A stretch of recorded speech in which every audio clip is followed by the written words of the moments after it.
One thing I would caveat and say there, guys, is I understand that. I would say number one, make sure, and Isaac already talked about this, that you're being honest. Like, don't name drop someone that doesn't know who you are. Because if the client you're talking to or the contact you're talking to goes back and says, hey, Isaac said he knows you, or Jonathan said he knows you, and then he's like, I don't know who that person is, that could backfire. In addition to that, you kind of don't want to put too much sauce on it, where they're like, then it becomes sort of a negative as well. I definitely believe in bandwagoning, though. People, it's the same thing raising capital, right? As soon as one firm, one VC gets in, it's like everyone rushes to it. But it's kind of the same way. I used to knock doors, right? I'm a trained door knocker. So bandwagoning is, hey, did you know your neighbor Tom and Sally are doing this? They asked me, like, maybe you should go talk to Sarah. Sarah, have you thought about this? So it's kind of the same concept. We're social, mammals, herd animals.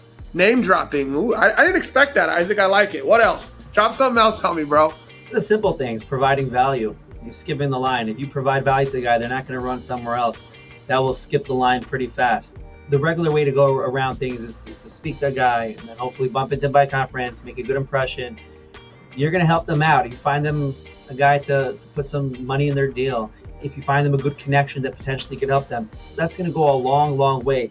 A long, long way. I just made an introduction for a guy, client of mine, and then I guess he felt like, hey, Isaac's a good dude. He made an introduction to me to a huge owner who actually just signed a deal with me. So like it moves parts, it moves pieces of the puzzle. Guys, I will tell you this about Isaac. There are obviously some people I've had on this podcast that have large networks. I would say Isaac is right up there at the very top. He has a chat that he's put together.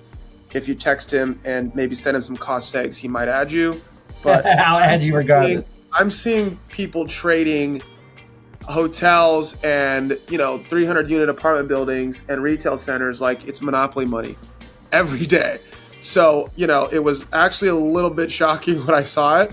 I'm used to it now, but Isaac is swimming with some pretty big fish. I'll just say that. Yep, absolutely. And I appreciate that, Jonathan, a lot. I really do. Yeah, bro. Last one. You got another one for the people, or are we good? I do have a call in a few minutes. Okay, let's hop. Tell me one thing, Isaac Weinberger, that separates you from the rest of the herd. There's obviously other cost seg people out there. There's other cost seg companies. There's CPAs that do this. Why would I give you my money and trust you with it as opposed to the guy that is working around the corner?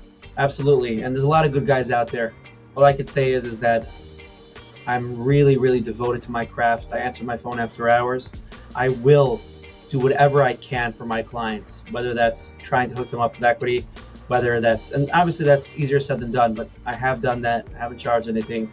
I host events, try to bring people together, try to add a lot of value. I have some clients that told me, Isaac, you provided a lot more value to us than we have to you. And that's not the point. The point is just be a resource, be somebody that's worth it to know. And that's something that I've really lived up to.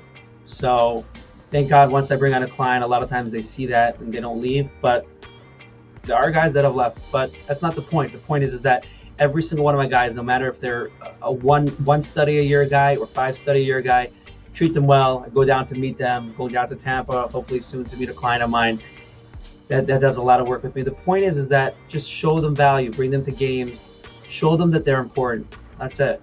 Take care of your clients. Yeah.